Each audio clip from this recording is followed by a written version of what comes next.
દોરડું. અસંખ્ય તાણા વાણાઓથી ગૂંથાયેલું આ દોરડું કંઈક બાંધવા, કંઈક છોડવા, તોફાન અને સંઘર્ષો વચ્ચે કંઈકને અડીખમ રાખવા કેટલું બધું સદ્ધર છે, કેટલું બધું મજબૂત છે.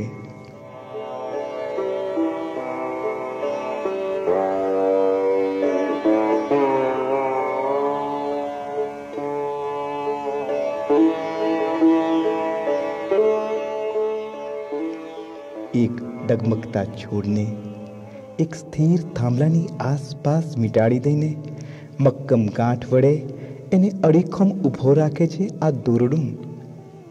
દોરડું ગમે તે વસ્તુઓને સાથે લાવે, એમને ટેકો આપીને ઊભા કરે, છતાં પણ હલનચલન માટે પૂરતો અવકાશ રાખે.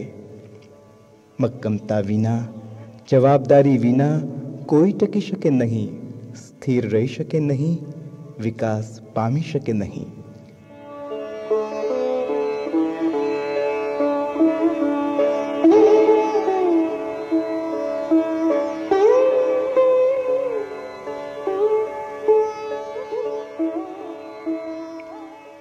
સમય સમયનું કામ કરે, દોરડું દોરડાનું કામ કરે.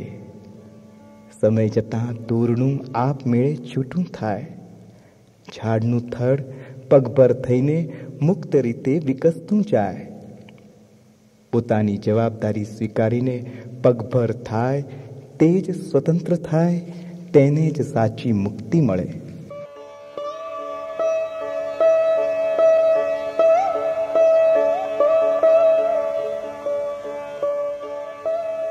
કોઈને મારી મચડીને કે બળજબરીથી બાંધી રાખવાથી સાચું સ્વાતંત્ર્ય મળે ખરું? ચારેય બાજુથી વીંટળાયેલ આ થડનું હલનચલન કઈ રીતે થાય?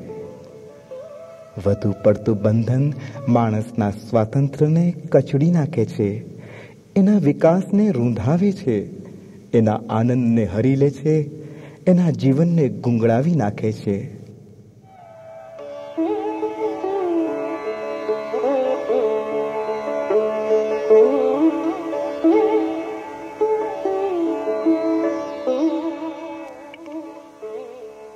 બંધન જો વધુ પડતું મજબૂત હોય તો વિકાસ રૂંધાય ને ઝાડ તૂટી પડે. આવું થાય તો દોરડું પોતાનો ધર્મ ભૂલે. માણસની પાસે કેવળ સિદ્ધાંતો જ હોય અને દિલમાં પ્રેમ ભાવ ના હોય તો એ પોતાનો અને બીજાનો વિનાશ જ વહોરી લેવાનો.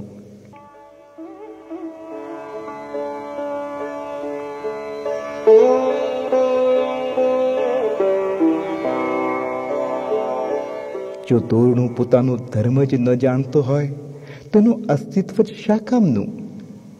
દોરડું કંઈ બાંધે નહીં કે છોડે નહીં, ટેકો આપીને કોઈનું રક્ષણ કરે નહીં, થોડુંક બાંધીને થોડુંક છોડીને કોઈનું જીવન સુલભ ન બનાવે તો એ વ્યર્થ છે, એ નકામું છે. પરોપકાર માટે ઘસી નાખેલું જીવન જ સાર્થક થાય. સ્વાર્થ માટે સાચવી રાખેલું જીવન વાંજ્યું જ ગણાય.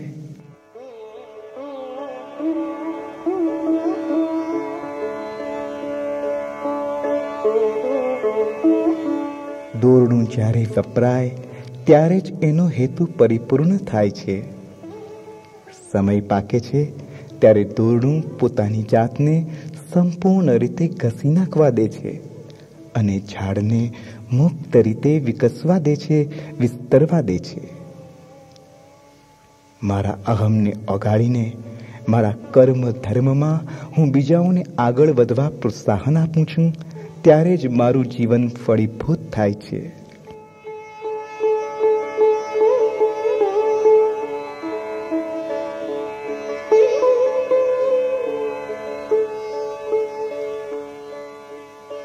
સારા હેતુ, સારી પ્રવૃત્તિઓ, સત્કર્મો, નીતિ નિયમો એ એક જ દોરડાના વિવિધ તાણાવાણા છે. એનાથી ગૂંથાયેલું જીવન જ આપણને ઘડે છે. આવા વિવિધ તાણાવાણાથી જીવનમાં કંઈક બાંધવાનું હોય તો કંઈક છોડવાનું હોય અને એ રીતે બીજાઓનો વિકાસ થાય. જીવનમાં આવી બાંધછોડ ના થાય તો બીજા બંધાયેલા રહે, રૂંધાયેલા રહે અને મુક્તિનો છેડો જ ન મળે.